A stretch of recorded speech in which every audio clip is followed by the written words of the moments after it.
Thank you very much. It is now very clear to us and to the people of Kenya that IEBC is totally compromised, and we are happy that this has been confirmed this early, because had this not been confirmed this early, they could have duped Kenyans that they can supervise and pretend over the general elections.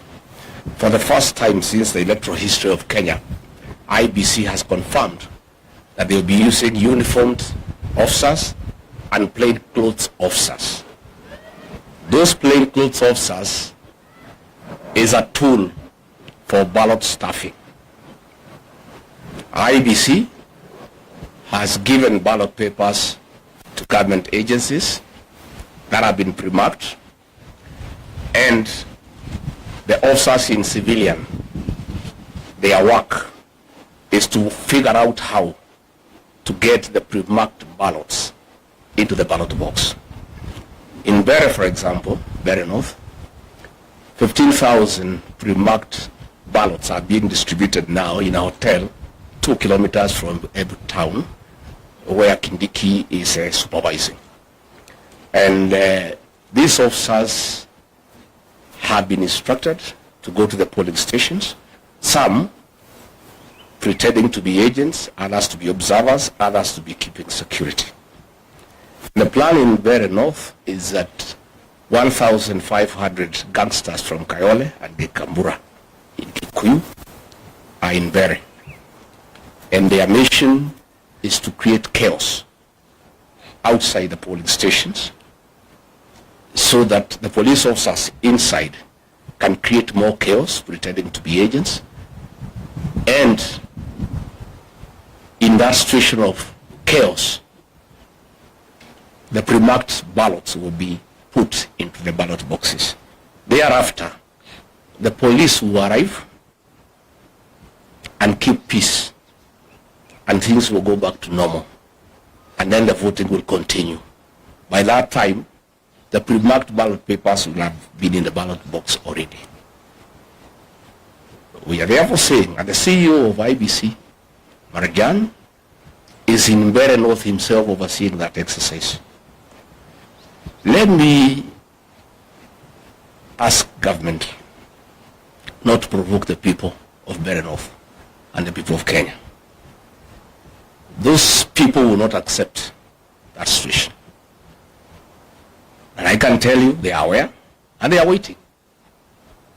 And I think for IEBC, they have lost an opportunity to work on some credibility where Kenyans can believe that they can be trusted to oversee the general election. So let me ask the people of Bere North to be vigilant, to go and vote, and hang around. And when there is a signal that the goons and the police have brought chaos, they too must come and protect their vote, because it's their right and it cannot be taken away from them. In Narok town, the governor has mobilized goons with the help of the Murang'a women rep and Betty Minor, again from Kikuyu, from Kayole, to go and intimidate members of the Kikuyu community in Narok town, because they are perceived to be against government, and to make sure they do not vote. I was there on Monday. There was a lot of violence by goons under police supervision in broad daylight. And I want to ask the members of the Kikuyu community not to fear to go and vote, because they are Kenyans and they have a right to live anywhere in this country, and they have a right to vote for whoever they want to vote for. Our party has organized adequate security to escort them to go and vote, and they should do so without fear, because if they buy fear, this will set the stage for the rigging of the 2027 general election. So let us say that if William Ruto and IEBC think they will rig the 2027 general election, they will be in for a rude shock. Admittedly, I think the by-elections are a trial run on how they can rig the 2027 general election. For us, it's also very good so that we see how they do it, so that we learn. and we prepare. But I can tell you with certainty, the people of Kenya will not be intimidated to elect people they don't want. And Kenya is not Tanzania.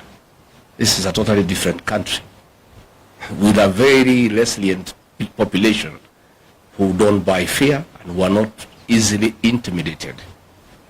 In Mbeere North, William Ruto has spent over 700 million shillings trying to bribe voters. And on the eve of the closure of the campaign period, the people of that area were through with that money. They want to go and vote their men, and that is why now they want to stuff the ballots. And it will not work, and it will not happen.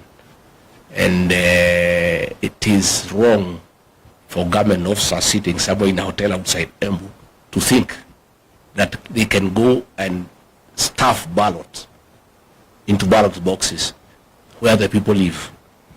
It is very difficult. It's not easy. So we want to ask IEBC not to allow officers into polling stations. And we have asked our agents to demand from the presiding officer that all agents are frisked for weapons. Nobody is supposed to carry a weapon inside a polling station unless it's an officer who is uniformed. Anybody else, whether you are an agent, whether you are an electoral official, you cannot carry a firearm inside the polling station. Those firearms are meant to intimidate the other agents, to intimidate the electoral officials, and therefore we have asked our agents to refuse the voting to begin until all people inside the polling station have been frisked for firearms, so that there are no firearms within the polling station. And I think once that has happened, voting should go on, and the counting should go on, and whoever has won should be announced. We have asked the people of Mbeere North, after voting, all of them to proceed to the tallying center in Chicago, so that they can protect their vote. Because we cannot agree a few police officers organized by government to intimidate an entire population. It is not acceptable. It cannot happen. But the most annoying thing is that IEBC has the guts to print ballots and give them to government. It's so sad. And they expect anybody to believe they can carry out a free and fair general election. They are going to set this country on fire. If those ballots are introduced tomorrow across the country successfully, because Kenyans will know, because the agents will be there, but the police will use force, those activities will be recorded, and it comes to the attention of the people of Kenya that IEBC with the government want to introduce ballot papers that are pre-marked. Kenyans will be ready. And it will not be easy. And they will set this country on very, very, very serious tension for the next 2 years. I can tell you with certainty that if they try the rigging of these by-elections, this country will be on political mood from tomorrow up to 2027, and no work will be done in this country. People will be agitated, people will be angry, and people will not accept that a government can enforce, can force leaders on them. So let me ask the people not to fear, not to be intimidated, to go out and vote and protect the vote. They must remain vigilant under all circumstances, no matter the threats, no matter the level of intimidation. This is our country. We have no other country to go to, and the right to vote is absolute, and it must be protected under all circumstances. Thank you. Thank you. Labda wenzangu wameongea Kiingereza, wacha ni